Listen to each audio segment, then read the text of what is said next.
It is Mark D'Antonio night at Spartan Stadium. No ranked opponents other than Ohio State. Is this do or die for them? Ohio State is back on track. We're finally done hearing about Oregon. Charles Huff will have to have a lot more than unlimited amounts of Tudor's biscuits to score in this one. I'm laying the points with Ohio State. How about a 52-yard touchdown to break the freshman rushing record of two-time Heisman winner Archie Griffin? Statue after statue, the only one to get 2 Heisman trophies.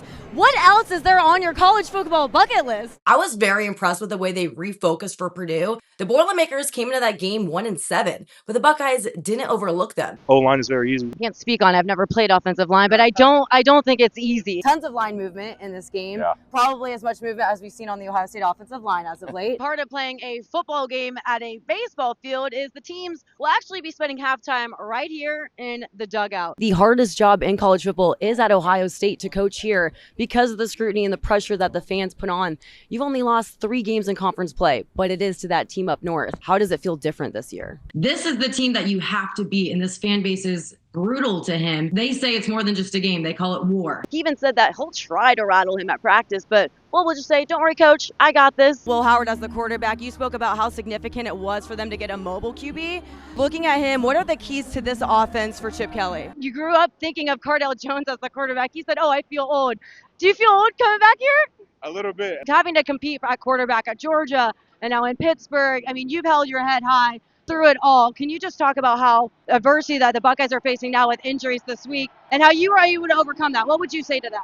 They have no passing threat whatsoever. Cade McNamara is averaging just over 112 yards passing per game. He has 2 interceptions, and he has yet to throw a touchdown. The people in this building all look to you as their leader, and you come in and you command the offense. Was there a moment where you felt like you really won them over? Was then Mikowski unavailable? The Buckeyes were down to their 3rd option at left tackle, moving Donovan Jackson over from guard to play a position he has not played since high school. So why not get your first start in a top 5 matchup on the road against a powerful Penn State pass rush? You expressed a lot of confidence in Coach Day. We know this is a very brutal fan base, but what are you seeing in Coach Day that the fans are not?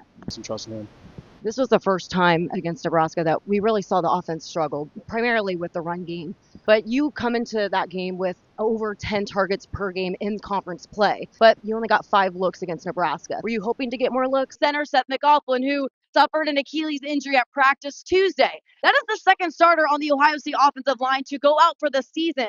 But that does not make Seth any less impactful. He showed up right back at practice to support his team because Carson Hinzman has relied on him throughout the changes that unit has made. It really seems like Chip was having fun with this offense. He was cracking jokes about how the best part of being a coordinator versus a head coach, being up in the box rather than the sideline, is that you can use the bathroom in between series. Coach Jay has talked about how he struggled with the losses to this team, but you only have 1 on your record. Can you talk about the weight that game holds? One thing that Ryan Day said he's preparing for is Josh Heupel's high-tempo offense. And what they've done is prepare the scout team and train them to run tempo. I love them all. I feel like you have the same energy as us because we have crazy fans and you always have tons of energy. Yeah. We have seen the patchwork that this offensive line has been able to put together after Josh Simmons went out against Oregon. Donovan Jackson has been playing at left tackle, but with Seth McLaughlin now out for the rest of the season, Carson Hinzman will have to move back to center after playing guard for Donovan.